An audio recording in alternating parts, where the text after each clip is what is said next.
ஹல்லேலூயா. ஆண்டவராகிய இயேசுவின் இனிதான நாமத்தினாலே உங்கள் ஒருவரையும் இந்த காலை பொழுது மறுபடியும் வாழ்த்துகின்றேன். ஆண்டவர் நல்லவர், கிருபை நம்முடைய வாழ்நாட்களில் என்றென்றும் உள்ளது.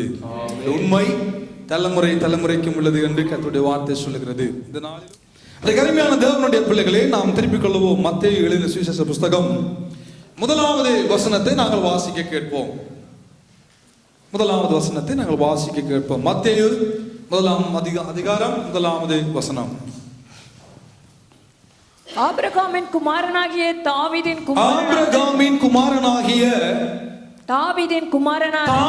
குமாரனான இயேசு கிறிஸ்துவினுடைய வம்ச வரலாறு. யாருடைய வரலாறு?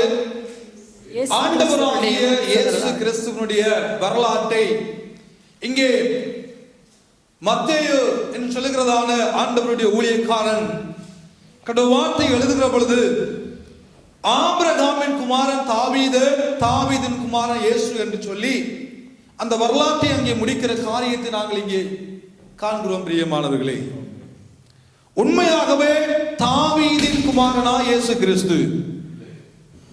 சொல்லுங்கள். வேதம் சொல்லுகிறது தாவீதின் குமாரனான இயேசுவின் வரலாறு. அப்ப நம்ம எல்லாருக்கும் தெரியும், தாவீதின் குமாரன் இயேசு இல்ல. அப்ப வேதம் பொய்யா? இல்ல, வேதம் சரி. இப்ப வேதம் சரி என்றால் தாவீதின் குமாரனா இயேசு வருவதற்கு சந்தர்ப்பமே இல்லை அல்லவோ? அப்ப எப்படி வேதம் சொல்லுகிறது தாவீதின் குமாரன் தான் இயேசு என்று சொல்லி?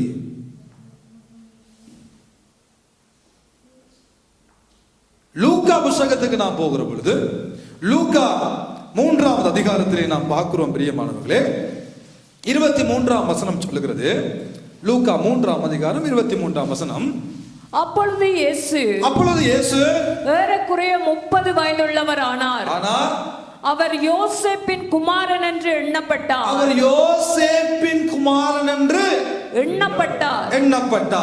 அந்த போதும். இங்கே புதிய ஏற்பாட்டிலே லூக்கா சொல்லுகிறார், இயேசு கிறிஸ்து யாருடைய குமாரன் என்று எண்ணப்பட்டார்? யோசேப்பின் குமாரன் என்று எண்ணப்பட்டார். மத்தேயு சொல்லுகிறார் இயேசு கிறிஸ்து தாவீதின் குமாரன் என்று சொல்லி. ஆகவே 2 விடயங்களை முற்பட்டு பார்க்கிற பொழுது ஏதோ மாறி வியாக்கியானம் பண்ணிட்டார்கள் போல நமக்கு ஒரு வேளை தோன்றலாம். இயேசு தாவீதின் குமாரன் என்று மத்தேயு சொல்லுகிறார். அங்கே லூக்கா சொல்லுகிறார் இயேசு யோசேப்பின் குமாரன் என்று எண்ணப்பட்டார். அப்படியானால் என்ன? அவர் யோசேப்பின் குமாரனும் அல்ல. இயேசு யோசேப்பின் குமாரனும் அல்ல.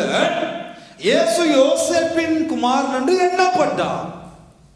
ஆனால் மத்தேயு சொல்லுகிறார் இயேசு தாவீதின் குமாரன் என்று சொல்லி. அப்படியானால் நமக்கு தெரியும், தாவீதுடைய வரலாற்றை பார்க்கிற பொழுது, சந்ததியை பார்க்கிற பொழுது, ஒன்றன் மேல் ஒன்றாக நாம் வருகிற பொழுது யோசேப்பு தாவீதுடைய சந்ததியில வந்தது நமக்கு தெரிகிறது. யோசேப்பு அவருடைய சந்ததியில் வந்தார், தாவீதுடைய சந்ததியில் வந்தார். ஆனால் யோசேப்பினுடைய குமாரன் என்று இயேசு எண்ணப்பட்டாரே தவிர யோசேப்பின் மூலமாக இயேசு இந்த பூமிக்கு வரவில்லை. சரிதானே? அது நமக்கு தெரிகிறது. இயேசுவுக்கும் யோசேப்புக்கும் இடையில இரத்த சம்பந்தப்பட்ட உறவு தகப்பன் மகனுக்கு இடையில இல்லை. அப்ப நமக்கு ஒரு கேள்வி, தாவீதின் குமாரன் என்று இயேசு எண்ணப்பட்டார் அல்லவோ? அப்ப இந்த முறையிலும் பார்க்கிற பொழுது தாவீதின் குமாரன் என்று சொல்லக்கூடிய வகையில ஏதாவது இருக்கிறதா? சொல்லுங்கள் பிள்ளைகள். இல்ல. என்ன, யோசேப்புக்கு தான் இயேசு பிறக்கவில்லை. அப்போ யோசேப்புக்கு இயேசு பிறக்காமல் இருந்திருந்தால் எப்படி தாவீதின் குமாரன் என்று இயேசு கிறிஸ்து சொல்லப்படக்கூடும்? இந்த குழப்பங்கள் யாருக்கும் வரையில்லையா உங்களுக்கு இது வரைக்கும்? சற்று யோசித்து பார்க்க வேண்டும். வேதம் சொல்லுகிறது தாவீதின் குமாரனாக இயேசுடைய வரலாறு, தாவீதின் குமாரனான இயேசு. ஆனால் தாவீதும் சந்ததியில் வந்த யோசேப்பின் மூலமாக இயேசு பிறக்காம விட்டால் என்னென்று நாம் சொல்லக்கூடும்? தாவீதுடைய பரம்பரையில் தாவீதின் குமாரனாக இயேசு வந்தார் என்று சொல்லி. அப்ப மத்தேயும் புல, லூக்காவும் பிள்ளையா? இது நமக்கு முதலாவது ஒரு குழப்பத்தை உண்டாக்குகிறது. இரண்டாவது குழப்பம், மத்தேயு 1 அதிகாரம் 16 வசனத்தை வாசியுங்கள். மத்தேயு 1 அதிகாரம் 16 வசனம். யாக்கோபு மரியாளுடைய புருஷனாகிய யோசேப்பை பெற்றான். யாக்கோபு மரியாளுடைய புருஷனாகிய யோசேப்பை பெற்றான். அவளிடத்தில் கிறிஸ்து என்னப்படுகிற இயேசு பிறந்தார். அதுக்கு மேலுள்ள வசனங்களை பாருங்கள் எப்படி இருக்கிறது. எலியூத் எலியாசாரை பெற்றான், எலியாசார் மாத்தானை பெற்றான், மாத்தான் யாக்கோபை பெற்றான். அப்போ இங்கே எப்படி வந்திருக்க வேண்டும்? யாக்கோபு யோசேப்பை பெற்றான், யோசேப்பு இயேசுவை பெற்றான். அப்படித்தானே வந்திருக்க வேண்டும். இங்கே மாறுகிறது பாருங்கள். யாக்கோபு மரியாளுடைய புருஷனாகிய யோசேப்பை பெற்றான், அது சரி.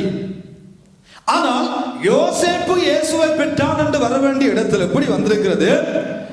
அவரிடத்தில் கிறிஸ்து எனப்படுகிற இயேசு பிறந்தார். அவரிடம் மட்டும் மாறுகிறது. அப்போ சத்தியம் தெளிவாக தெரிகிறது. யோசேப்பின் மூலமாக இயேசு பிறக்கவில்லை. யோசேப்பு யாக்கோபு பெற்றது சரி, ஆனால் இயேசுவை பெற்றது யோசேப்பு அல்ல என்றது நமக்கு தெளிவாக இருக்கிறது. ஆனால் இன்னொரு காரியம், வேதம் சொல்லுகிறது யாக்கோபு யோசேப்பை பெற்றான். சரிதானே? இப்ப லூக்கா புத்தகத்துக்கு வாங்க. லூக்கா 3 அதிகாரம் 23 வசனம். அப்பொழுது இயேசு ஏறக்குறைய 30 வயதுள்ளவரானார். அவர் யோசேப்பின் குமாரன் என்று எண்ணப்பட்டார். அந்த யோசேப்பு ஏலியின் குமாரன். மத்தேயு சொல்லுகிறார் யாருடைய குமாரன்? சொல்லுங்க பிள்ளைகள்.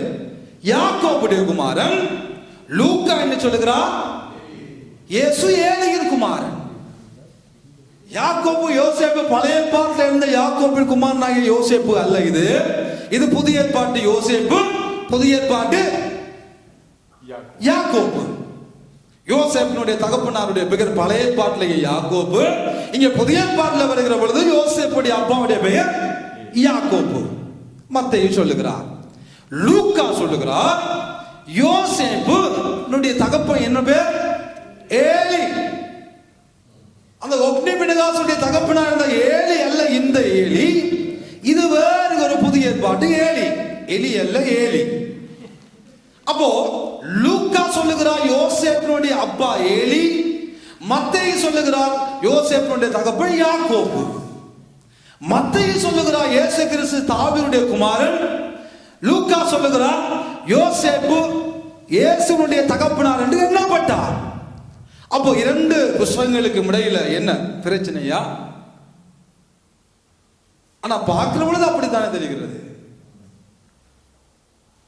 அருமையானவர்களே, இந்த இரண்டு காரியங்களையும் நாம் விளக்கிக் கொண்டு போவோமானால், யாக்கோபுனுடைய மகனாக புதிய ஏற்பாட்டில் யோசேப்பு எண்ணப்படுவது சரி. லூக்கா அதை சொல்லுகிற பொழுது யோசேப்புடைய தகப்பனாகிய ஏலி என்று சொல்லப்படுவதும் சரி. என்ன மத்தேயு இங்கே யூதர்களுக்கு இயேசு கிறிஸ்துவை மெசியாவாக வெளிப்படுத்துகிற பொழுது, இயேசு கிறிஸ்து சாதாரண மனிதர் அல்ல, அவர் ஒரு ராஜாவுடைய சந்ததியில் வந்த ஒரு ராஜா என்று நிரூபித்து காண்பிக்கும் விதமாக அவர் யோசேப்பினுடைய வம்ச வரலாற்றை கூறிக்கொண்டு போகிறார்.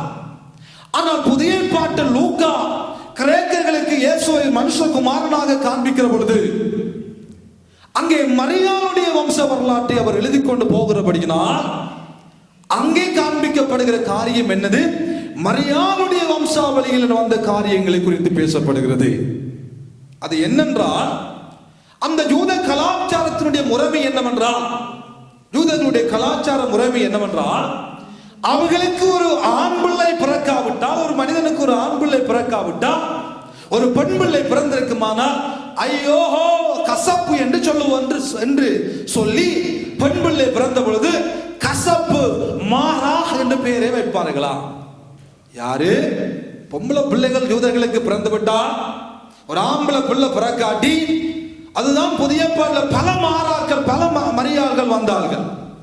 மகதலேனா மரியாள், கிளேப்பா மரியாள், மற்ற மரியாள் என்று சொல்லி பல மரியாள்கள் வந்ததுக்கு காரணம், அந்த குடும்பத்துல முதலாவது பொன் பிள்ளைகள் பிறந்தபடியினால், ஆண் பிள்ளை பிறக்காம பெண் பிள்ளைகள் பிறந்தபடியினால், ஐயோ கசப்பு என்று சொல்லக்கூடியதான ஒரு பெயரை அர்த்தமுடைய மரியாள் என்று பெயர்களை சூட்டியது வளமையாக இருந்தது.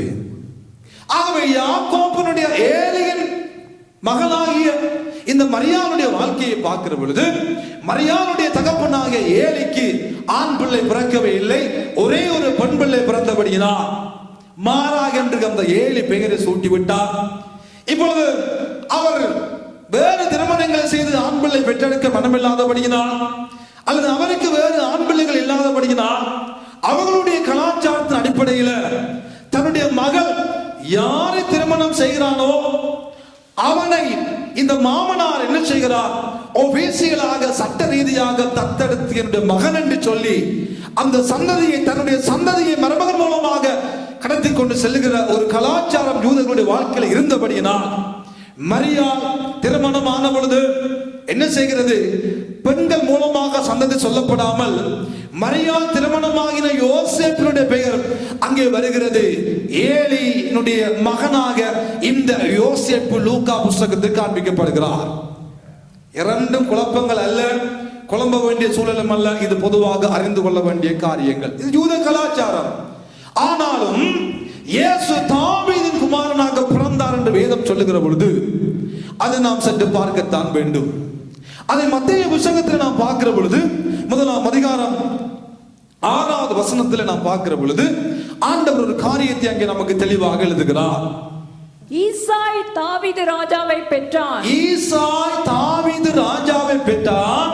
தாவீது ராஜா உரியாவின் மனைவியாய் இருந்தவளிடத்தில் சாலமோனை பெற்றான்.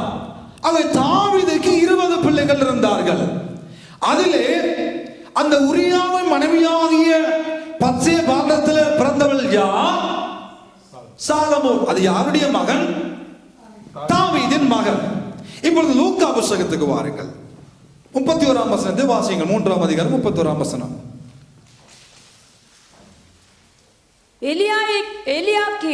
எலியாக்கீம் மெலேயாவின் குமாரன். மெலேயா மைனானின் குமாரன். மைனான் மாத்தாத்தாவின் குமாரன். மாத்தாத்தா நாத்தானின் குமாரன். நாத்தான் தாவீதின் குமாரன். ஆகவே அருமையானவர்கள் நன்றாய் கவனித்துக் கொள்ளுங்கள். ஒரு பக்கத்தில் தாவீதுடைய 20 பிள்ளைகளில் ஒரு பிள்ளையாகிய சாலமோனின் வம்சாவளியில் வந்தவர் தான் யாரு? யோசேப்பு. இப்பொழுது இங்கே இன்னொரு பிள்ளையாகிய நாத்தான், தாவீதுக்கு பிறந்த நாத்தான் வேலை அல்ல, காத்தல்ல. தாவீதின் பிள்ளையாகிய நாத்தானுடைய வம்சாவளியில் வந்தவரெல்லாம் யாரு? மரியாள். அப்படியானால் மரியாளும் யோசேப்பும் 2 பேரும் தாவீதின் சந்ததியில் வந்தவர்கள். புரியுதா உங்களுக்கு? மரியாளும் தாவீதின் சந்ததி ஏனென்றால் நாத்தானின் குமாரன் மூலமாக வந்தவள். யோசேப்பும் தாவீதின் சந்ததி ஏனென்றால் சாலமோனின் வம்சாவளியாக வந்தவர்கள்.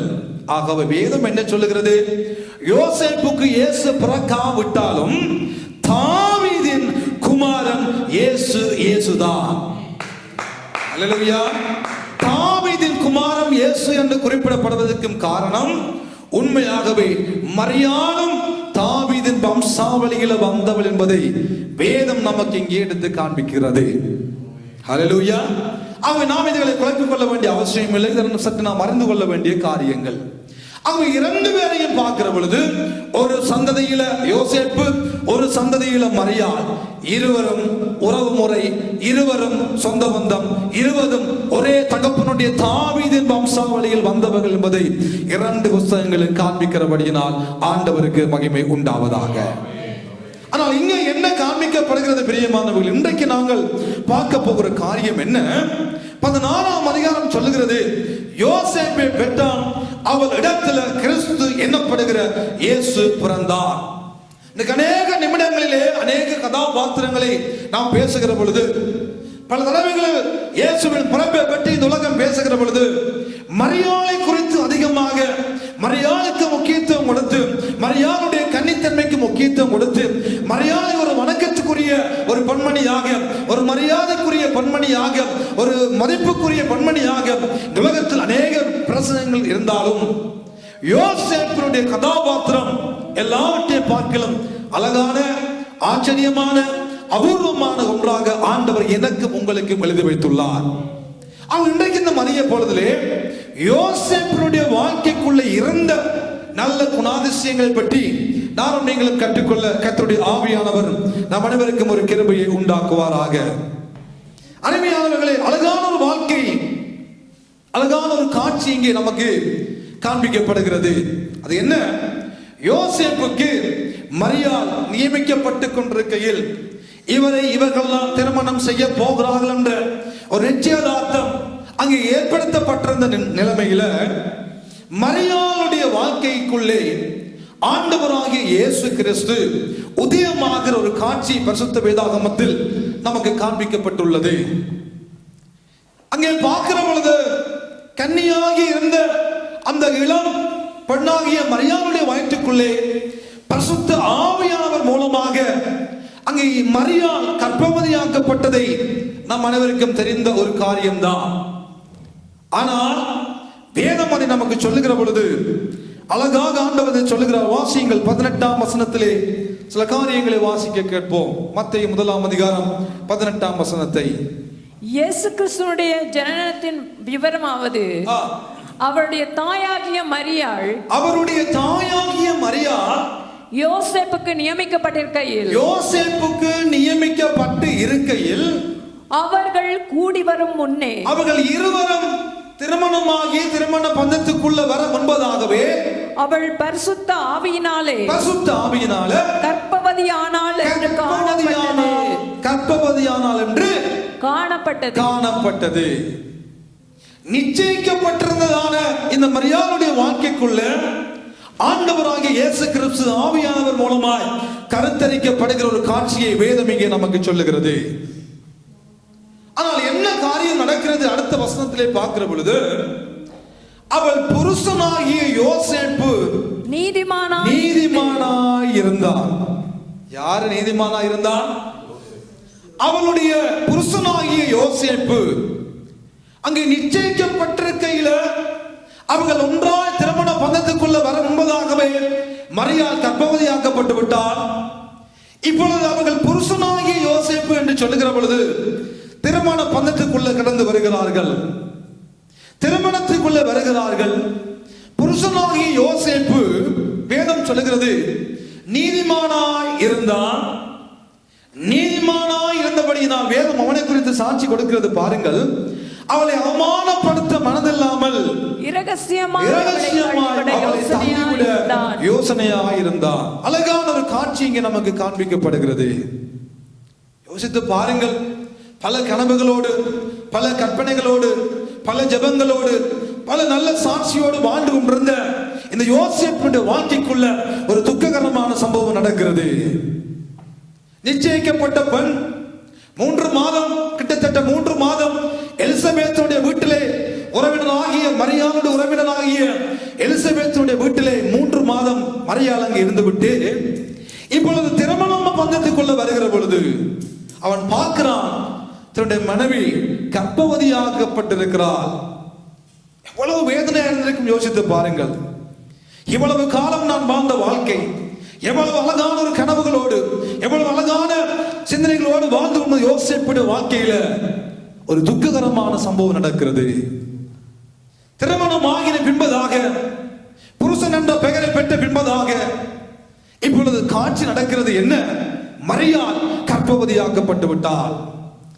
ஐயோ, எலிசபெத்துடைய வீட்டில் 3 மாதம் இருக்கிற பொழுது இந்த சம்பவம் நடந்ததோ, எப்பொழுது இந்த காரியம் நடந்தது என்று குழம்பினவனாக, தன் வாழ்க்கையில வெறுப்படைந்தவனாக, ஏன் ஆண்டவரே இந்த நிலைமை, ஏன் இப்படி இவள் செய்து விட்டாளே, இவள் என்னை ஏமாற்ற விட்டாளே என்ற ஒரு பயங்கரமான துக்ககரமான சூழ்நிலையோடு யோசேப்பு திருமணமான அந்த திருமண நாள் முதல் நாளிலே குழப்பங்கள். அழகான சம்பவம் மரியாளுடைய வாழ்க்கைக்குள்ள இருந்தாலும் இவருடைய வாழ்க்கைக்குள்ளே குழப்பங்கள். எப்படியாவது அவளை தள்ளிவிட வேண்டும், எப்படியாவது அவளுக்கு டிவோர்ஸை கொடுத்து விட வேண்டும், எப்படியாவது இவளை என்னை விட்டு அகற்றிவிட வேண்டும் என்பதில் யோசேப்பு தெளிவாக இருந்தார் என்று வேதம் சொல்லுகிறது. இவ்வளவு நம்பி நம்பி வாழ்ந்த, இவ்வளவு நம்பி இருந்த எனக்கு இவள் துரோகம் செய்து விட்டாளே என்ற வேதனை, அந்த துயரம் வார்த்தைகள் சொல்ல முடியாத அளவுக்கு யோசேப்புக்குள் இருந்துதான் இருக்கிறது. யோசேப்பு உத்தமனாய் வாழ்ந்த ஒரு மனிதன், யோசேப்பு தேவனுடைய வார்த்தைகளை கேட்ட மனிதன், யோசேப்பு தேவனோடு வாழ்ந்த மனிதன், யோசேப்பு நல்லொரு மனிதனாக வாழ்ந்த மனிதன். அவருடைய வாழ்க்கைக்குள்ள ஏன் இந்த நிலைமை, ஏன் அவனுடைய வாழ்க்கைக்குள்ள இப்படி நடக்க வேண்டும் என்று சொல்லி ஒரு வேதனையோடு அவன் எப்படியாவது இவளை தள்ளிவிட வேண்டும் என்பதில் குறிக்கோளா இருந்தான். ஏனென்றால் அவன் ஏன் தள்ளிவிட வேண்டும் என்று இருந்தான் என்றால், மோசேயுடைய நியாய பிரமாணத்தின்படி வேதம் என்ன சொல்லுகிறது? எப்பொழுது ஒருவரை நாம் தள்ளிவிடக் கூடும்? வேசித்தனம் முகாந்திரத்தினால் ஒழிய வேறு எந்த காரணத்தாலும் திருமணமானவன் திருமணமான தன்னுடைய மனைவியை ஒரு நாளும் தள்ளிவிட முடியாது. இதுதான் வேதம், இதுதான் சத்தியம். வேறு எந்த காரணத்தையும் வேதம் அங்கீகரிக்கவில்லை. யாரும் டிவோர்ஸை கொடுக்க முடியாது. எடுத்த வாட்டில நினைத்த நினைப்பில யாரும் மனைவிமாரை தள்ளிவிட முடியாது. வேதம் தெளிவாக சொல்லுகிறது, வேசித்தன முகாந்திரத்தினால் ஒழிய எவனும் தன் மனைவியை தள்ளிவிடக் கூடாது. யோசேப்பு பார்க்கிறார், நியாய பிரமாணத்தை பார்க்கிறார். வேசித்தனம் புரிந்து விட்டால், விபச்சாரம் செய்து விட்டால் போல எண்ணி அப்பொழுது கர்ப்பவதியாகி வந்து விட்டாலே என்று சொல்லி எப்படியாவது வேதத்தின்படி தள்ளிவிட வேண்டும் என்ற ஒரு யோசனை, தள்ளிவிட வேண்டும் என்ற ஒரு தீர்மானம், எப்படியாவது தள்ளிவிட வேண்டும் என்ற எண்ணம் இந்த மனிதனுக்குள்ள வருகிறது. உண்மை, அவன் செய்வதும் சரிதான் பிரியமானவர்களே. அவனுக்கு ஆரம்பமும் தெரியாது, இடையில ஒன்றும் தெரியாது, முடிவும் தெரியாது, என்ன நடந்ததென்றே தெரியாத மனிதன் குழம்பி போவதில் நாம் சிந்திப்பதற்கு ஒன்றுமே இல்லை. குழப்பம். ஏன் இப்படிப்பட்ட நிலைமை? நான் ஒரு நீதிமான் அல்லவோ, நான் நல்லவனாக உள்ள சபைக்குள்ள வாழ்ந்து கொண்டிருந்தேன், நான் ஒரு நல்ல மனிதனாக அல்லவோ வாழ்ந்து கொண்டு, ஏன் இந்த நிலைமை? இப்பொழுது அவன் யோசித்துக் கொண்டு புலம்பிக் கொண்டு தள்ளிவிட வேண்டும் என்பதில் யோசேப்பு குறிக்கோளா இருந்து கொண்டிருக்கிறார். வேதம் இங்கே சொல்லுகிறது, யோசேப்பு நீதிமானாய் இருந்தார். யோசேப்புடைய முதலாவது கரெக்டர் என்ன? யோசேப்பு நீதிமானாய் இருந்தார். யோசேப்பு நீதிமானாய் இருந்தார். அழகான ஒரு காட்சி பிரியமானவர்களே. யூதர்களுடைய மரபின்படி 40 வயதுக்கு மேற்பட்டவர்கள் பொழுதுதான் அவங்க திருமண பந்தத்துக்குள்ளே போவார்கள். இப்போது யோசேப்பு திருமணமாக அவருடைய காரியங்கள் நடந்திருக்க எத்தனை வயதாக இருந்திருக்க வேண்டும்? 40 வயதாக இருந்திருக்க வேண்டும். காரியம் வேதம் சொல்லுகிறது, இந்த 40 வயது வரைக்கும் யோசேப்பு நீதிமானாய் இருந்தார். யோசேப்பு நீதிமானாய் இருந்தார். அழகான காரியம் பிரியமானவர்களே. அப்படி நீதிமானாய் இருந்த மனிதனுடைய வாழ்க்கைக்குள்ள ஏன் இவ்வளவு விதமான துன்பம், ஏன் இந்த விதமான ஒரு பாடு, ஏன் இந்த விதமான ஒரு கஷ்டம்? ஆண்டவர் அனுமதிக்கிறார். ஆண்டவர் யோசேப்புடைய வாழ்க்கைக்குள் இதை அனுமதிக்கிறார். யோசேப்பு நீதிமானாய் இருந்தபடியினால் அவனுக்கென்று நியமிக்கப்பட்டதான மரியாளுடைய வயிற்றுக்குள்ள இயேசு கடந்து போகிறார். யோசேப்பு நீதிமானாய் வாழ்ந்தபடியினால், யோசேப்பு உத்தமமாய் வாழ்ந்தபடியினால் மரியாள் கன்னின் பிரியாயத்துக்குள்ள இயேசு கிறிஸ்து போனது உண்மைதான்.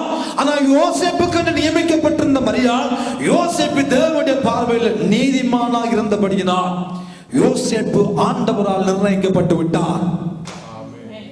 யோசேப்பு ஆண்டவரால் தீர்மானிக்கப்பட்டு விட்டார். இயேசுவை சுமக்கும்படியாக, இயேசுவை பாதுகாத்துக் கொள்ளும்படியாக, இயேசுவை பராமரிக்கும்படியாக, இயேசுவுக்கு வேண்டிய காரியங்களை செய்யும்படியாக ஒரு மனிதன் இங்கே தீர்மானிக்கப்படுகிறார் என்றால் அது தாவீதின் வம்சாவளியில் வந்ததாக மாத்திரம் நாம் எண்ணக்கூடாது. வேதம் சாட்சி கொடுக்கிறது. அவன் நீதிமானாய் வாழ்ந்தபடியினால் ஆண்டவர் அவனை தீர்மானித்தார். அவன் நீதிமானாய் இருந்தபடியினால் அவனுக்கென்று நியமிக்கப்பட்ட மரியாளுடைய வாழ்க்கைக்குள்ள இயேசு கடந்து போனார். அவன் நீதிமானாய் வாழ்ந்தான்.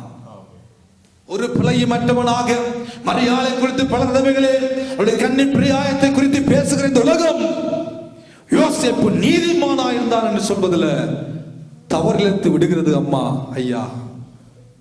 என்ன நீதி வேதம் நமக்கு சொல்லுகிறது? நீதியை குறித்து நாம் பார்ப்போமானா யாக்கோபு 2வது அதிகாரம். என்ன நீதி என்றால் என்ன? எப்படி அவன் நீதிமான் ஆக்கப்பட்டான்?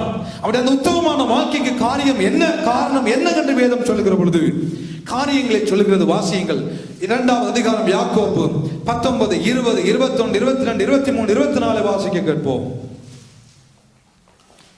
2ஆம் அதிகாரம். தேவன் ஒருவர் உண்டென்று விசுவாசிக்கிறாய். தேவன் ஒருவர் உண்டு என்று விசுவாசிக்கிறாய். அப்படி செய்கிறது நல்லது, செய்கிறது நல்லதுதான். பிசாசுகளும்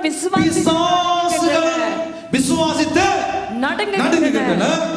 வீணான மனுஷனே, வீணான மனுஷனே, கிரியைகள் இல்லாத விசுவாசம் செத்தது, கிரியைகள் இல்லாத விசுவாசம் செத்தது செத்ததென்று நீ அறிய வேண்டுமோ? நம்முடைய பிதாவாகிய ஆபிரகாம் தன் குமாரன் ஈசாக்கை பலிபீடத்தின் மேல் செலுத்தின போது கிரியைகளினாலே அல்லவோ நீதிமான ஆக்கப்பட்டான். விசுவாசம் அவனுடைய கிரியைகளோட கூட முயற்சி செய்து கிரியைகளினாலே விசுவாசம் பூர்ணப்பட்டதென்று காண்கிறாயே. அப்படியே ஆபிரகாம் தேவனை விசுவாசித்தான், அது அவனுக்கு நீதியாக எண்ணப்பட்டது என்கிற வேத வாக்கியம் நிறைவேறிற்று. அவன் தேவனுடைய சிநேகிதன் எண்ணப்பட்டான். ஆதலால் மனுஷன் விசுவாசத்தினாலே மாத்திரமல்ல கிரியைகளினாலேயும் நீதிமான் ஆக்கப்படுகிறான் என்று நீங்கள் காண்கிறீர்களே. அந்தப்படி ராகாப் என்னும் வேசியும் தூதர்களை ஏற்றுக்கொண்டு வேறு வழியாய் அனுப்பிவிட்ட போது கிரியைகளினாலே அல்லவோ நீதியுள்ளவள் ஆக்கப்பட்டாள். ஹல்லேலூயா. விசுவாசம் என்ன செய்கிறது? ஒரு மனிதனுடைய வாழ்க்கைக்குள்ள வருகிற பொழுது அந்த விசுவாசம் எப்பொழுது சம்பூர்ணப்படுகிறது? கிரியைகளை காண்பிக்கிற பொழுது விசுவாசம் கிரியை நடப்பிக்கிறது. விசுவாசத்தின் மூலமாக வருகிற கிரியை என்ன செய்கிறது? ஒரு மனிதனை நீதிமானாக மாற்றுகிறது. அப்படியானால் இங்கே வேதம் யோசேப்பை குறித்து என்ன சொல்லுகிறது? யோசேப்பு நீதிமான். அப்படினா யோசேப்புக்குள்ள எது கிரியை செய்தது? விசுவாசம். விசுவாசத்தின் மூலமாக வந்த கிரியை இந்த யோசேப்பை நீதிமானாக மாற்றியது. ஹல்லேலூயா, ஆமென். ஹல்லேலூயா, ஆமென். அருமையான தேவ ஜனமே, நாம் ஒன்றை புரிந்து கொள்ள வேண்டும். யோசேப்பு நீதிமான் என்று சொல்லுகிற வேதம் அதுக்கு பின்பதாக இருக்கிற காரியத்தை சொல்லுகிறது. என்ன? அவனுடைய விசுவாசம், அவனுடைய கிரியை அவனை நீதிமானாக மாற்றியது. யோசேப்பு நீதிமானாயிருந்தான். யோசேப்பு விசுவாசம் உள்ளவனாக இருந்தான்.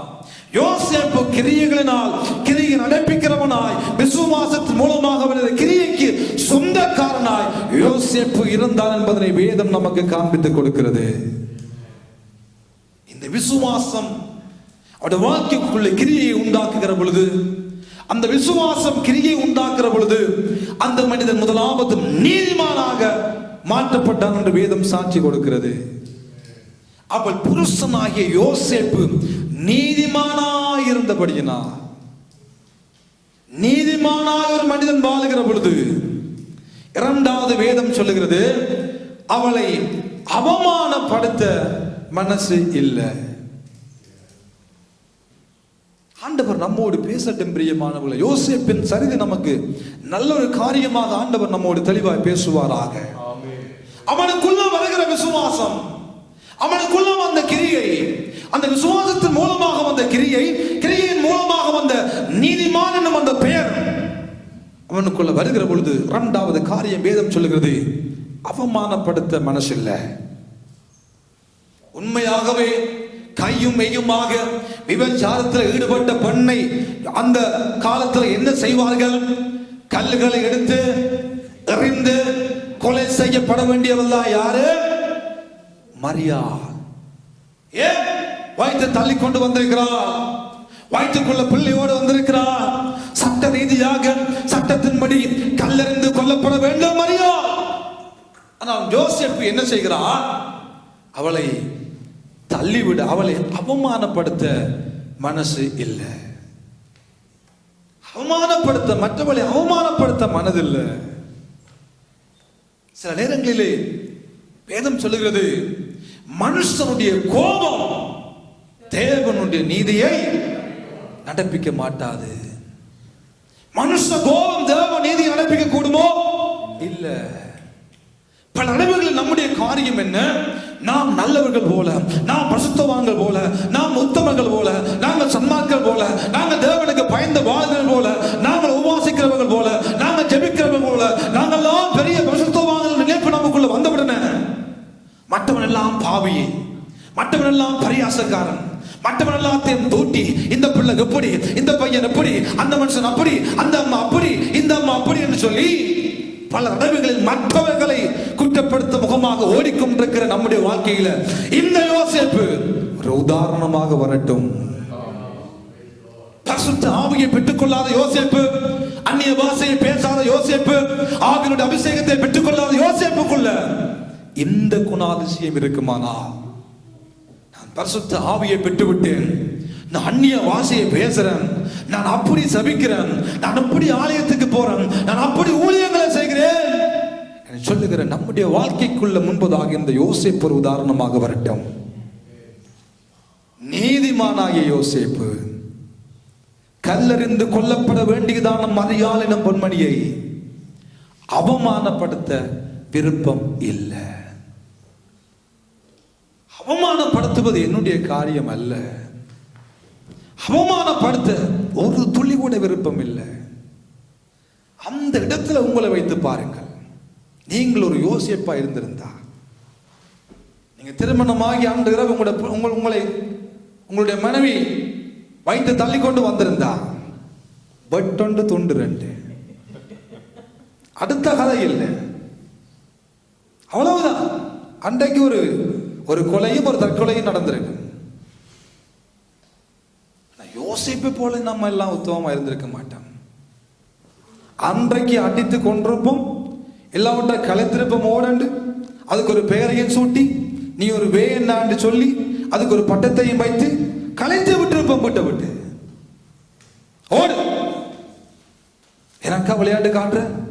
இவ்வளவு காலம் நம்பி வாழ்ந்த எனக்கு நீ செய்த துரோகம், நாயே பேய், நம்முடைய வாயில என்னென்ன வார்த்தைகள் வர முடியுமோ அவ்வளவு வார்த்தைகளை சொல்லி அவங்களோட அம்மாவை திட்டி, அவளை திட்டி, அவங்களோட அப்பாவை திட்டி, பரம்பரையே இழுத்து போட்டு முடிஞ்ச மண் இருந்தா மண்ணையும் அள்ளி போ, நாசமா போன்னு சொல்லி அனுப்பியிருப்பான். யோசேப்பு நல்ல ஒரு வாலிபன். அவன் நீதிமானா இருந்தபடியினால் அவனுக்குள்ள இருந்த குணம் அவளை அவமானப்படுத்த மனசில்லை. அவமானப்படுத்த மனசில்லை. யார் பெத்த பிள்ளையோ அவமானப்படுத்த மனசில்லை. மூன்றாவது வேதம் சொல்லுகிறது யோசேப்பு குறித்து, அவமானப்படுத்த மனதில்லாமல் தள்ளிவிட வேண்டும், அவளுக்கு டிவோர்ஸை கொடுத்து அவளை அனுப்ப வேண்டும். அப்படி ரகசியமாய் தள்ளிவிட யோசனையாய் இருந்தான். ரகசியமா அதை செய்யணும். அவமானப்படுத்தவும் மனசில்ல, அவளுக்கு டிவோர்ஸ் என்ற ஒரு கடிதத்தை கொடுக்க வேண்டும், அதையும் ரகசியமா செய்யணும். யோசித்து பாருங்கள். உத்தமனுடைய மனதுக்குள்ள இருக்கிற உன்னதமான குணாதிசயங்களை சற்று ஆராய்ந்து பாருங்கள். தனக்கு இவ்வளவு துரோகம் இழைத்தவளை, தனக்கு இவ்வளவு காரியங்களை செய்தவளை ரகசியமாய் கொடுத்து போயிட்டு வாமா காணும். யாருக்கா அந்த மனசு வருமா? நமக்கு துரோகம் செய்தவர்களை, நம்மை பற்றி தூற்றிக் கொண்டிருக்கிறவர்களை, நம்மை பற்றி கேவலமா பேசுகிறவர்களை, நம்முடைய பிள்ளைகளை பற்றி யாராவது ஏதாவது சொன்னா உடனே மருந்து கட்டிக்கொண்டு நாம் அனுப்போம் சண்டைக்கு. ஆமா இல்லையா? தனிப்பட்ட வாழ்க்கையில தனிப்பட்ட காரியம் எப்படி அதை பிரசித்தப்படுத்தி ஊருக்கு நான் ஒரு உத்தமன், இவெல்லாம் பிரச்சனை என்று காண்பிக்க எவ்வளவு துரிதமாக ஓடுகிறோம். நாம் உத்தமர்கள் என்று காண்பிப்பதற்கு எவ்வளவு காரியங்களை செய்கிறோம். யோசேப்பு தன்னை ஒரு உத்தமன் என்று காண்பிக்க 1000 காரணங்கள் இருந்தது. அவளை தள்ளிவிட, அவளை குறை சொல்லி, அவளை பற்றி தேவையில்லாம சொல்லி, அவளை பற்றி எவ்வளவோ காரியங்களை அடுக்கிவிட்டு, இவளோடு நான் வாழ முடியாது பகிரங்கமாய் கேவலப்படுத்த செய்வதற்கு எத்தனையோ காரியங்கள் இருந்த பொழுதிலும் ஒரு நீதிமான் அவமானப்படுத்த மனதில்லை. ஒரு நீதிமானுக்குள்ள இந்த 2வது 3வது குணாதிசயம், ரகசியமாய் அவளை தள்ளிவிட ஒரு யோசனை. இப்படி இயலாத கடமையில யோசிச்சு யோசிச்சு யோசிச்சு யோசித்து அப்படியே யோசிப்பு வாழ்க்கை அந்த ராத்திரியில அவன் நித்திரையாய் போயிட்டார். யோசிப்பு நித்திரையாய் போய் ஏழாவது போய்விட்டது. அந்த வாலிபனை ஏற்றுக்கொள்ள முடியாத நிலைமை. அப்படியே யோசித்து யோசித்து எப்படியாவது அவமானப்படுத்த கூடாது, எப்படியாவது ரகசியமா தள்ளிவிட வேண்டும் என்று யோசனை பண்ணி கொண்டிருந்த அந்த யோசிப்பு, வேதம் சொல்லுங்க, அடுத்த வசனத்தை வாசியுங்கள். அவன் இப்படி சிந்தித்துக் கொண்டிருக்கையில் எப்படியாவது தள்ளிவிட வேண்டும் என்று இப்படி சிந்தித்துக் கொண்டிருக்கையில் கர்த்தருடைய தூதன் சொப்பனத்தில் அவனுக்கு காணப்பட்டு, தாவீதின் குமாரனாகிய யோசேப்பே, உன் மனைவியாகிய மரியாளை ஐயப்படாதே, அவளிடத்தில் உற்பத்தியாய் இருக்கிறது பரிசுத்த ஆவியினால் உண்டானது. ஹல்லேலூயா. சோர்ந்து போய், உடைந்து போய், நொறுங்கி போய், மனம் உடைந்து, மனதில் வியாகுலத்தோடு சஞ்சலத்தோடு நான் ஏமாற்றப்பட்டு விட்டேனே ஐயோ என்ற வேதனைகள் இருக்கிறவனை பார்த்து தேவதூதன் வந்து சொல்லுகிறான், தாவீதின் குமாரனே. சாதாரணமானவனாய் கூப்பிடவில்லை, யோசேப்பு என்று கூப்பிடவில்லை. தாவீதின் குமாரன் என்றால் ராஜாவுக்கு பிறந்த மகன், நீ ராஜாவாகிய யோசேப்பே, தாவீதின் குமாரனாகிய யோசேப்பே என்று சொல்லி தேவதூதன் வந்து ஒரு உந்துதலை, ஒரு பலத்தை கொடுக்கிற விதத்தில் பேசுகிறார். யோசேப்பே, தாவீதின் குமாரனாகிய யோசேப்பே, மரியாளை சேர்த்துக்கொள்ள ஐயப்படாத, அவரிடத்தில் உற்பத்தியா இருக்கிறது பரிசுத்த ஆவியினால் உண்டானதப்பா. தேவதூதன் பேச ஆரம்பிக்கிறார். கொஞ்சம் கொஞ்சமா சொல்லிக்கொண்டு வந்து சொல்லுகிறார், இதெல்லாமப்பா தீர்க்கதரிசிகள் ஏற்கனவே சொல்லி இருக்கிறார்கள். ஒரு கன்னிகை கர்ப்பவதியாக ஒரு குமாரனை பெறுவாள், அவளுக்கு இம்மானுவேல் என்று பெயரிடுவார்கள் என்றெல்லாம் தீர்க்கதரிசி ஏசாயா தீர்க்கதரிசி சொல்லி இருக்கிறானப்பா. இது சும்மா தற்செயல நடந்த காரியம் இல்லை யோசேப்பு. நீ நினைக்கிற மாதிரி தவறா நடந்த ஒரு காரியம் அல்ல. நீ நினைக்கிற மாதிரி 3 மாதம் அங்க எலிசபெத்துடைய வீட்டில் இருந்தாலே அங்க தேவையில்லாம நடந்த சகவாசத்தின் மூலமாக வந்த ஒரு காரியம் அல்ல. தேவையில்லாத உறவின் மூலம் வந்த ஒரு பிள்ளை அல்ல இது. இதெல்லாம் தீர்க்கதரிசிகள் மூலமாக சொல்லப்பட்டது. இதெல்லாம் ஏற்கனவே சொல்லப்பட்டது அப்பா என்று தேவதூதன் தெளிவாக இந்த யோசேப்போடு கொஞ்சமாய் பேச ஆரம்பிக்கிறார். அவனை தைரியப்படுத்தின யோசேப்பு அந்த வேத வாக்கியங்களை விளக்கி காண்பித்த பொழுது, தீர்க்கதரிசிகள் சொன்ன காரியங்கள் எல்லாம் விளக்கி காண்பித்த பொழுது யோசேப்பு என்ன செய்கிறார்? வாசியுங்கள் 23ஆம் வசனத்திலே, 24ஆம் வசனத்தை 24 வாசியுங்கள். யோசேப்பு நித்திரை தெளிந்து எழுந்து கர்த்தருடைய தூதன் தனக்கு கட்டளையிட்டபடியே தன் மனைவியை சேர்த்துக் கொண்டான். ஹல்லேலூயா. யாரு? தேவதூதன் கட்டளையிட்டபடியே தன் மனைவியை சேர்த்துக் கொண்டான். நீதிமானாயிருந்த மனிதன் தன் மனைவியை அவமானப்படுத்த மனதல்லாமல் ரகசியமா தள்ளிவிட வேண்டும் என்று யோசனை செய்த மனிதன் இப்பொழுது தேவ சத்தத்துக்கு நேராக தன் வாழ்க்கையை அர்ப்பணிக்கிறான் என்றால் இதை விட ஒரு சலேமியான ஒரு காரியம் இந்த உலகத்தில் எதுவும் இல்லை. ஒரு பெரிய அவமானம், ஒரு பெரிய காரியம், நித்திரையில்லாத இரவு, யோசனை, சிந்தனை, இதெல்லாம் நேரத்திலும் நித்திரை பண்ணின பின்பதாக தேவதூதன் யோசேப்போடு பேசினார். எப்பொழுது தேவதூதன் யோசேப்போடு பேசினார்? நித்திரை கொண்ட பின்பதாக, ஒரு அமைதியின் பின்பதாக. தேவதூதன் அப்படித்தான் நம்முடைய ஆண்டவர். சில நேரங்கள் நமக்கு வேதனைகள், துன்பங்கள், போராட்டங்கள் புலம்பிக் கொண்டிருப்போம். நம்முடைய மனதில் அமைதி இல்லாத சூழல்ல ஆண்டவர் பேசவே மாட்டார். பேசுங்க ஆண்டவரே, அவன் இப்படி யோசித்துக் கொண்டிருக்கிறான், தள்ளிவிட வேண்டும், அவமானப்படுத்த மனதில்லாமல் டிவோர்ஸை கொடுக்க வேண்டும், எப்படியாவது தள்ளிவிட வேண்டும் யோசிக்கிற பொழுது, அப்பொழுது தெய்வம் பேசவும் இல்லை, அப்பொழுது ஆண்டவர் ஒரு தூதனை அனுப்பவும் இல்லை, அப்பொழுது இதோ காபிரியலை அனுப்பி பயப்படாத யோசிப்பு என்று வரவும் இல்லை. ஒரு புயல் அடிக்கிறது, ஒரு கொந்தளிப்பு. அந்த கொந்தளிப்பு கொஞ்சம் தணிகிற பொழுது ஆண்டவர் தேவதூதன் மூலமாக இந்த யோசேப்போடு கொஞ்சம் கொஞ்சமாய் பேசினார். கொதிக்கிற நிலைமையில ஆண்டவர் நம்மோடு பேச மாட்டார். அங்கலாய்த்து கொண்டு இதுக்கு எனக்கு ஒரு முடிவு கட்ட வேண்டும், இப்படி நடந்து போச்சு, அப்படி நடந்து போச்சு, ஆண்டவரே செய்யுங்க, ஆண்டவரே செய்யுங்க, ஆண்டவரே செய்யுங்க, ஆண்டவரே. அவர் பேசாம தான் இருப்பார்.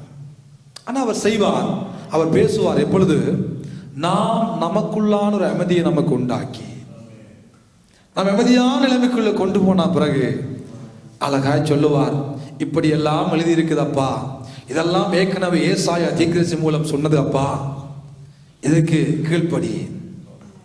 யோசேப்பை கொண்டு நித்திரையாக்கின பின்பதாக ஆண்டவர் தரிசனத்தில் சொன்னதை, சொப்பனத்தில் பேசியதை யோசேப்பு கேட்டான்.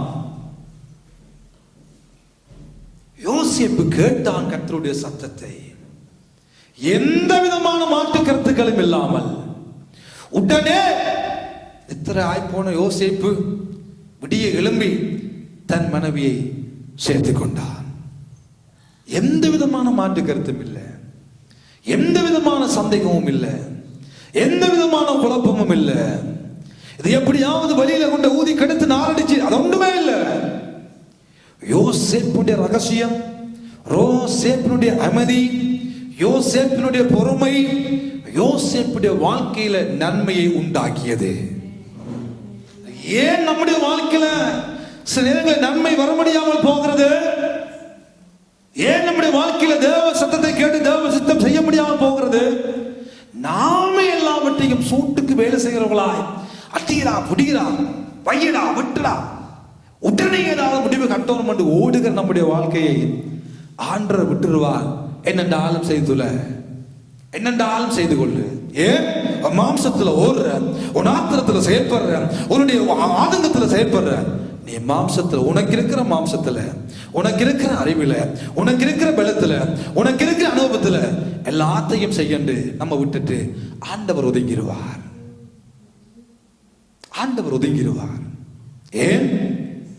பிரச்சனைகள் வருகிற பொழுது, போராட்டங்கள் வருகிற பொழுது, அசம்பந்தமான நிலைமைகள் வருகிற பொழுது நாம் என்ன செய்ய வேண்டும்? அமைதியும் ஆண்டவர் சமூகத்தை நாடும்படியாக அழைக்கப்பட்ட தேவ ஜனமாகிய நானும் நீங்களும் அதற்கென்று முதலாவது இடம் கொடுக்காதபடி நம்முடைய மாம்சத்துக்கும், நம்முடைய பலத்துக்கும், நம்முடைய அறிவுக்கும், நம்முடைய அனுபவத்துக்கும் இடம் கொடுக்கிற பொழுது பிசாசும் மாம்சமும் உலகமும் இச்சையும் நம்மை தேவையில்லாத விதத்தில் நம்மை பயன்படுத்திவிடும். தேவையில்லாத கொதிநிலைமையை உண்டாக்கிவிடும். தேவையில்லாத பிரச்சனையை உண்டாக்கிவிடும். பிரச்சனைகள் வருகிற பொழுது, போராட்டங்கள் வருகிற பொழுது, துன்பங்கள் வருகிற பொழுது விசுவாசியாகிய நானும் நீயும் பார்க்க வேண்டிய ஒரு மனிதன் யோசேப்பு. குடும்பத்துல கொதிநிலை, குடும்பத்துல போராட்டம், குடும்பத்துல நிம்மதியற்ற வாழ்க்கை. அவன் யோசனை பண்ணிக்கொண்டு பொறுமையாய் போய் நித்திரையாக இருந்தபடியினால் தேவதூதன் தெளிவாய் அவனோடு பேசினார். இந்த காரியம் நம்முடைய வாழ்க்கைக்குள்ள இருக்க வேண்டும். தேவ ஜனமே, ஜெபம் எல்லாவற்றையும் செய்யும் என்று நம்புகிறோம். ஆவியானவர் நாம் நடக்க வேண்டிய வழியை காண்பிப்பார் என்று நம்புகிறோம். கர்த்தருடைய வார்த்தை நம்மை நன்மையான இடத்தில் நடத்தும் என்று விசுவாசிக்கிறோம். ஜெபிக்கிறோம், உபவாசிக்கிறோம், பைபிள் வாசிக்கிறோம், எல்லாம் செய்கிறோம்.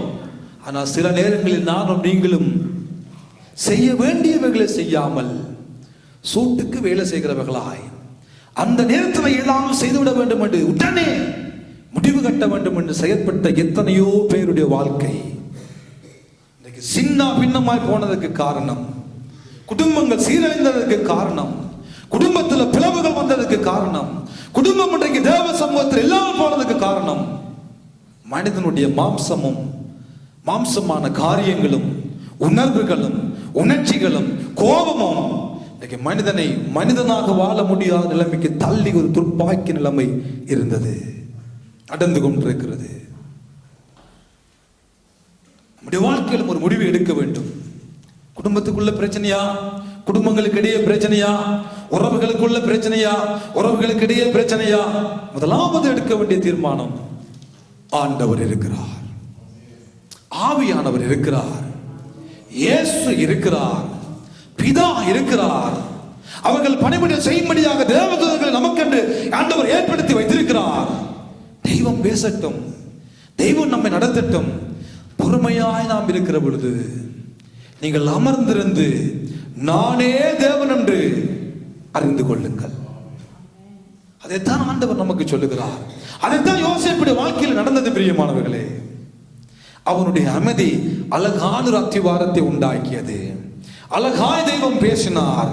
செய்ய வேண்டியது என்ன, என்ன செய்ய வேண்டியது என்ன, எல்லாவற்றையும் தெளிவாய் யோசேப்போடு ஆண்டவர் பேசினார். இப்பொழுது மனைவியை சேர்த்துக் கொண்ட யோசேப்பு அழகான ஒரு வாழ்க்கை வாழ்ந்து கொண்டிருக்கிறார். வாலிபனாகி யோசேப்பு திருமணமானார். திருமணமாகி யோசேப்பு அடுத்த 2 அதிகாரங்களில் பார்க்கிற பொழுது 4 தடவைகள் யோசேப்போடு ஆண்டவர் தேவதூத மூலமாக அடிக்கடி பேசுகிற காட்சி அங்கே காண்பிக்கப்படுகிறது. முதலாவது இதை குறித்து பேசினார். 2வது யோசேப்போடு ஆண்டவர் பேசினார், நீ எழும்பி எகிப்துக்கு போ, பிள்ளையை கொலை செய்யும்படியாக தேடிக்கொண்டிருக்கிறான் ஏரோது அவனுடைய கூட்டத்தாரும், நீ எழுந்து பிள்ளையை தாயை கூட்டிக் கொண்டு எகிப்துக்கு போ. 2வது கட்டளை காதுக்குள்ள வருகிறது. ஒரு பிரச்சனைக்கு தீர்வு கண்டுவிட்டு ஆயிட்டது, கொஞ்சம் சமாதானம். 2வது ஒரு பிரச்சனை, இயேசு கொலை செய்யப்பட போகிறார். ஏரோதினால் இயேசு கொலை செய்யப்பட போகிறார். ஏரோதினால் இயேசு கொலை செய்யப்பட போகிறார். இயேசுவை கொலை செய்ய போகிறார்கள். எச்சரிப்பு வந்த உடனே வேதம் சொல்கிறது, 2ஆம் அதிகாரம் மத்தேயு 14ஆம் வசனத்தை வாசிக்கிற பொழுது, அவன் எழுந்து இரவிலே பிள்ளையையும் அதன் தாயையும் கூட்டிக் கொண்டு எகிப்துக்கு புறப்பட்டு போய் ஏரோதின் மரண பரியந்தம் அங்கே இருந்தான்.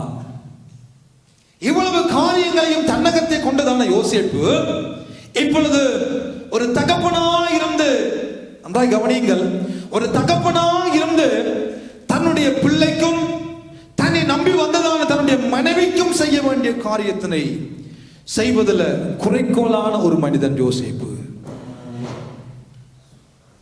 யோசித்து பாருங்கள், இரவில் தேவ சத்தம் கேட்டவுடனே, தேவ சத்தம் காதுல கேட்டவுடனே, தெய்வம் பேசிய உடனே தன் மனைவிக்கு செய்ய வேண்டிய கடமை, தன் பிள்ளைக்கு செய்ய வேண்டிய கடமை, எகிப்துக்கு போய், முன் அறியாத தேசம், இன்னும் ஒரு தேசம், புறஜாதிகள் வாழ்கிற தேசம், ஒரு அந்நிய தேசம், ஒரு வெளிநாடு, அந்த நாட்டுக்கு போய் யோசேப்பு ஆண்டவர் சொல்லும் வரைக்கும் தன் மனைவிக்கும் தன் பிள்ளைக்கும் செய்ய வேண்டிய கடமையை சரியா செய்த ஒரு மனிதனாக காண்பிக்கப்படுகிறார். எத்தனை பிள்ளைகள், எத்தனை பெற்றோர்கள் உங்கள் பிள்ளைகளுக்கு செய்ய வேண்டிய கடமைகளை சரியாக செய்கிறோம்? எத்தனை கணவன்மார் மனைவிமாருக்கு செய்ய வேண்டிய கடமைகளை சரியாக செய்கிறோம்? நம்முடைய கலாச்சாரம், நம்முடைய பண்பாடு, நம்முடைய அப்படி இப்படி என்றெல்லாம் சொல்லி மனைவிமாரை வேலையாட்களாய் பயன்படுத்துகிற கிறிஸ்தவர்களும் உண்டு. சமைத்து போட வேண்டும், சட்டிவான கழுவ வேண்டும், சாப்பாடு செய்ய வேண்டும், உடுப்புகள் அயமனை கொடுக்க வேண்டும், ஒரு வேலையாட்களை போல நடத்துகிற ஆண்களும் இந்த உலகத்தில் உண்டு. சபைக்குள்ள இப்படிப்பட்ட ஒரு ஆவி கிரியை செய்யத்தான் செய்கிறது. வேதம் சொல்லுகிறது, கணவன் மனைவி ஒன்றைக்கிற பொழுது இருவரும் ஒரே சரீரமாய் மாறுகிறார்களே தவிர மனைவி கணவனுக்கு அடிமை அல்ல. எங்கேயுமே வேதத்தில் எங்கேயுமே அப்படி காண்பிக்கப்படவில்லை. மனைவி கணவனை நேசிக்க வேண்டும் உண்மை, அதே போல புருஷனும் தன் சொந்த மனைவியை நேசிக்க வேண்டும் உண்மை. இருவரும் தங்களுக்கிடையே செய்யப்பட வேண்டிய கடமைகளை நிறைவேற்ற வேண்டும் என்று வேதம் அதை தெளிவாக கட்டாயமாக நமக்கு தெளிவுறுத்தித்தான் சொல்லுகிறது.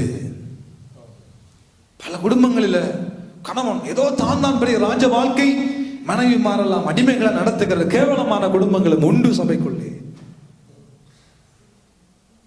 மனைவி வரும் வரைக்கும் பார்த்து கொண்டிருப்பார், வந்து வேலைக்கு போய் வந்து சமைத்து சாப்பாடு கொண்டு வந்து தீர்த்து விட வேண்டிய உலகத்தில் அன்றைக்கு அநேக கிறிஸ்தவ குடும்பங்கள் வாழ்ந்து கொண்டிருக்கிறார்கள்.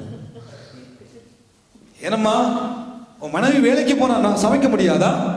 சத்திவான கழுவ முடியாதா? உடுப்புகளை துவைக்க முடியாதா? செய்யுங்க. வேதம் சொல்லுது 2 பேரும் ஒரே சரீரம் என்று, பாதி பாதி உரிமை இருக்கிறது. ஆண்டவர் ஆனா கணவனுக்கு நிறைய கொடுத்துட்டு மனைவிக்கு கொஞ்சம் கொடுக்கவில்லை. சரியான உரிமையை கற்றுக் கொடுத்தார். இருவருக்கும் சரியான போதிய ஆண்டவர் கொடுத்தார். வேலைக்கு போகிறோம், உழைக்கிறோம், சம்பாதிக்கிறோம், நல்லது. கணவன் மனைவிக்கு செய்ய வேண்டிய காரியங்களை செய்யத்தான் வேண்டும். கணவன் பிள்ளைக்கு செய்ய வேண்டிய காரியங்களை, தகப்பனான்ற ஸ்தானத்திலிருந்து பிள்ளைக்கு செய்ய வேண்டிய கடமையை செய்யத்தான் வேண்டும். விரும்பாமலோ செய்யத்தான் வேண்டும். யோசேப்பு ஒரு நல்ல உதாரணம். தேவ சத்தம் கேட்டவுடனே தேவ சித்தத்தை செய்யும்படியாக, அது இரவென்று பார்க்கவில்லை, பகலென்று பார்க்கவில்லை, இரவில் தன் பிள்ளையையும் இயேசுவையும் மரியாதையும் கூட்டிக் கொண்டு எகிப்துக்கு போனான் அல்லவோ யோசேப்பு. எவ்வளவு நல்ல குணாதிசயம். திரும்பி ஆண்டவர் பேசுகிறார். அதே 2ஆம் அதிகாரத்தில் மத்தேயுவில் நீங்கள் பார்ப்பீர்களானால் வேதம் தெளிவாக சொல்லுகிறது. 20ஆம் வசனத்தை வாசித்து பாருங்கள். நீ எழும்பி பிள்ளையையும் அதன் தாயையும் கூட்டிக் கொண்டு இஸ்ரவேல் தேசத்துக்கு போ. பிள்ளையின் பிராணனை வாங்க தேடினவர்கள் இறந்து போனார்கள் என்றார். உடனே யோசேப்பு என்ன செய்கிறார்? அவன் எழுந்து பிள்ளையையும் அதன் தாயையும் கூட்டிக் கொண்டு இஸ்ரவேல் தேசத்துக்கு வருகிறார். ஆண்டவர் போகின்றார், போகிறார். ஆண்டவர் இருந்தால் இருக்கிறார் மனுஷன். திரும்பி ஆண்டவர் எழும்பு, எகிப்தில் இஸ்ரவேலுக்கு போ. திரும்பி சொன்ன பொழுது போகிறான். இப்ப போய்கொண்டிருக்கிற பொழுது மாறி இஸ்ரவேலுக்குள்ள போய் கலிலேயாவுக்குள்ள எருசலேமுக்குள்ள வாழும்படியாக போகிற பொழுது நடந்த காரியத்தை ஆண்டவர் நமக்கு எழுதி வைத்துள்ளார். வாசியுங்கள். அதே 2ஆம் அதிகாரம் 23ஆம் வசனத்தை வாசியுங்கள். 22, 23. ஆகிலும் அர்கெலாயு தன் தகப்பனாகிய ஏரோதின் பட்டத்துக்கு வந்து யூதேயாவில் அரசாளுகிறான் என்று கேள்விப்பட்டு அங்கே போக பயந்தான். அப்பொழுது அவன் சொப்பனத்தில் தேவனால் எச்சரிக்கப்பட்டு கலிலேயா நாட்டில் புறங்களிலே விலகி போய் நாசரேத்து என்னும் ஊரிலே வந்து வாசம் பண்ணினான். போகும். பாருங்கள், ஆண்டவர் சொல்லுகிறார், எருசலேமில் இருந்து பிள்ளையை கொலை செய்ய போறான் ஏரோது, ஓடிப்போ. பெத்லகேமில் இந்த எகிப்தில் ஒரு வாழ்க்கை. இப்போ திரும்பி ஆண்டவர் எகிப்து வேணாம், இஸ்ரவேலுக்கு போ. திரும்பி இஸ்ரவேலுக்கு போகிற ஒரு வாழ்க்கை. போகிற வழி ஆண்டவர் சொல்கிறார், நீ இஸ்ரவேலுக்குள்ள போகாத, அப்படியே சுற்றி போய் நாசரேத்து ஊருக்குள்ள போ. அப்படியே திரும்பி நாசரேத்தை கூட்டிக் கொண்டு போய் நாசரேத்து ஊர்ல தங்குறார் யோசேப்பு. யோசித்து பாருங்கள், எவ்வளவு நல்ல ஒரு யோசேப்பு. பிரியமானவர்களே, போண்டா மனுஷன் போகிறான், இரண்டா இருக்கிறான், திரும்பி எழும்பி போகிறார். திரும்பி போற வழியில அதுக்குள்ள போகாத, இஞ்சால போ. அப்படி அங்கால போய் சுத்தி போய் கலிலேயாவுக்குள்ள போய் நாசரேத்துக்குள்ள வாழுகிறார். எவ்வளவு ஒரு அழகான காட்சி யோசேப்புடைய வாழ்க்கையில. எத்தனை தலைமைகள் யோசேப்பு ஆண்டோட வார்த்தைக்கு சரியாய் கீழ்ப்படிந்த ஒரு மனிதன். தேவ சத்தத்தை துல்லியமாய் கேட்டு தான் நடக்க வேண்டிய வழி எது, தான் வாழ வேண்டிய வழி எது, தான் இருக்க வேண்டிய வீடு எது, தான் போக வேண்டிய இடம் எது என்று சொல்லி தேவ எச்சரிப்பை பெற்ற பொழுது, தேவ சத்தத்தை கேட்ட பொழுது அதற்கு நேராக அந்த மனிதன் அவன் தன் மனைவியையும் தன் பிள்ளையும் நடத்துவானால் நானும் நீங்களும் எங்கே வாழ்ந்து கொண்டிருக்கிறோம்? தேவ வார்த்தையின்படி, தேவ சித்தத்தின்படி, தேவன் நமக்கு சொல்லுவதன்படி நம்முடைய பிள்ளைகளை நடத்துகிறோமா? நம்முடைய மனைவியை நடத்துகிறோமா? நமக்கு ஆண்டவர் இந்த பொறுப்பை சரியாக செய்கிறோமா? நாம் ஆராய்ந்து பார்க்க வேண்டிய தேவ ஜனமே. யோசேப்பு அதை சரியாக செய்தான். 3ஆம் அதிகாரம் லூக்கா 39ஆம் வசனத்தை பார்க்கிற பொழுது யோசேப்பும் மரியாளும் குறித்து வேதம் சொல்லுகிற பொழுது என்ன அவர்கள் செய்தார்களாம்? வாசியுங்கள். 3ஆம் அதிகாரம் 39ஆம் வசனம் லூக்கா. 2ஆம் அதிகாரம். கர்த்தருடைய நியாயப்பிரமாணத்தின்படி சகலத்தையும் அவர்கள் செய்து முடித்த பின்பு, கர்த்தருடைய நியாயப்பிரமாணத்தின்படி சகலத்தையும் மரியாளும் யோசேப்பும் அவர்கள் செய்து முடித்த பின்பு, இருவரும் செய்து முடித்த பின்பு கலிலேயா நாட்டில் உள்ள தங்கள் ஊராகிய நாசரேத்துக்கு திரும்பி போனார்கள். ஹல்லேலூயா. கர்த்தரிட்ட சகல கட்டளைகளையும் சகல நியாய பிரமாணங்களையும் யோசேப்பும் மரியாளும் அவர்கள் இருவரும் செய்து முடித்தார்கள். ஆமென். யோசேப்பு கர்த்தரிட்ட சகல கட்டளைகளையும் சகல நியாய பிரமாணங்களையும் சகல காரியங்களையும் இந்த யோசேப்பு என்ற ஒரு மனிதன் தன் வாழ்க்கையில செய்து முடித்தார். இயேசுவின் ஊழியத்தை யோசேப்பு பார்க்க கிடைக்கவில்லை. இயேசுவின் பிற்கால வளர்ச்சியை பார்க்க கிடைக்கவில்லை. இயேசு 30 வயது ஆக முன்பதாகவே இந்த யோசேப்பு மரித்தும் போனார். அருமையான தேவனுடைய பிள்ளைகளே, இந்த யோசேப்பு எவ்வளவு ஒரு முன்னுதாரணமாய் நமக்கு இன்றைக்கு காண்பிக்கப்படுகிறார். நீதிமானாய் வாழ்ந்த யோசேப்பு, அவளை அவமானப்படுத்த மனதில்லாமல் வாழ்ந்த யோசேப்பு, ரகசியமாய் தன்னுடைய காரியங்களை செய்ய வேண்டும் என்று முடிவெடுத்த யோசேப்பு, தேவ எச்சரிப்பு தேவ சத்தத்தை கேட்ட உடனே தன் வாழ்க்கையை மாற்றிக்கொண்டு தன்னை தேவனுடைய வார்த்தைக்கு நேராக அர்ப்பணித்து தேவ சித்தத்துக்கு நேராக தன்னை அர்ப்பணித்து ஆண்டவர் எங்க போக சொன்னாலும் மனிதன் போனார். திரும்பி வாங்க என்று சொன்ன பொழுது வந்தார், போ என்று சொன்ன பொழுது போனார். எல்லாவற்றுக்கும் நேராக தன்னை முழுவதுமாக அர்ப்பணித்து ஆண்டவர் இட்ட கட்டளைகள் அனைத்தையும் எல்லாவற்றிலும் எல்லா விதத்திலும் செய்து முடித்தார் என்று வேதம் சொல்லுகிறது. ஒரு இயேசுவை சுமப்பதற்கு, ஒரு இயேசுவை மரியாதை வயிற்றுக்குள்ள வைத்து பாதுகாப்பதற்கு, இயேசுவின் ஏசாயா தீர்க்கதரிசிகள் மூலமாக சொல்லப்பட்ட தீர்க்கமான தரிசனங்கள் நிறைவேறுவதற்கு இந்த யோசேப்பு தன் வாழ்க்கையை முழுவதுமாக அர்ப்பணித்தார் என்பதை வேதம் நமக்கு இங்கே காண்பித்துக் கொடுக்கிறது. இயேசுவுக்காக, இயேசுவை காப்பாற்றும்படியாக பெத்லகேமிலிருந்து எகிப்துக்கு அந்த பிள்ளையை கொண்டு போகிறார். எகிப்தில் பிரச்சனை முடிந்து விட்டது. மறுபடியும் இஸ்ரவேலுக்கு இயேசுவை பத்திரமாய் கொண்டு வருகிறார். இஸ்ரவேலுக்குள்ள வருகிற பொழுது தேவனால் எச்சரிக்கப்பட்டு நாசரேத்தூருக்கு இயேசுவை கொண்டு போகிறார். யோசேப்பு தான் நான் நினைக்கிறேன் இயேசுவுக்காக முதலாக ஊழியங்களை செய்த மனிதனாக இங்கே பார்க்கப்படுகிறார். இயேசுவுக்காக ஊழியங்களை செய்த மனிதன், இயேசுவை சுமந்த ஒரு மனிதன், இயேசுவை பாதுகாத்த ஒரு மனிதன், இயேசுவுக்கு தேவையான கடமைகளை செய்த ஒரு மனிதன், இயேசுவுக்கு ஊழியக்காரனாய் இயேசுவுக்கு ஊழியங்களை செய்த ஒரு நல்ல உயர்ந்த ஒரு மனிதனாக இந்த யோசேப்பு இன்றைக்கு நமக்கு காண்பிக்கப்படுகிறார். என்ன நமக்கு இவர் மூலமாக ஆண்டவர் நமக்கு சொல்லுகிற காரியம், ஒருவன் நீதிமானாய் வாழ்வானானால் வேதம் சொல்லுகிறது யாரையும் அவமானப்படுத்த, யாரையும் குறை சொல்ல, யாரையும் குற்றம் சொல்லிக் கொண்டு இருக்கவே மாட்டான் ஒரு நீதிமான். இரண்டாவது, ஒரு நீதிமான், ஒரு மனிதன் நீதிமானாய் வாழ்வானானால் அவன் மற்றவர்கள் மேல இரக்கம் கொண்டவர்களாய், எவ்வளவு தவறிழைத்தவர்களாய் இருந்தாலும் அவர்களை காப்பாற்ற வேண்டும் என்றதுல உறுதியான முடிவெடுத்து வாழ்ந்த ஒரு உணர்வு, வாழ்ந்த ஒரு குணாதிசயம் இந்த யோசேப்புக்கு உள்ளே இருந்தது. ஒரு நீதிமான் ஆண்டவர் சத்தத்தை சரியாய் கேட்டு சரியான சித்தத்தை செய்வான். ஒரு நீதிமான் தன் பிள்ளைக்கும் தன் குடும்பத்துக்கும் தேவையான சகல காரியங்களையும் தன்னுடைய பொறுப்பு எதுவோ அந்த பொறுப்பில் இருந்து சரியாக செய்வான் என்பதுல எந்த மாற்றமும் இல்லை. ஆகவே யோசேப்பினுடைய நல்ல குணாதிசயங்கள் இந்த மதிய வேளையில் நம்முடைய வாழ்க்கையிலும் அந்த நல்ல குணாதிசயங்கள் உரித்தாகட்டும். ஆமென்.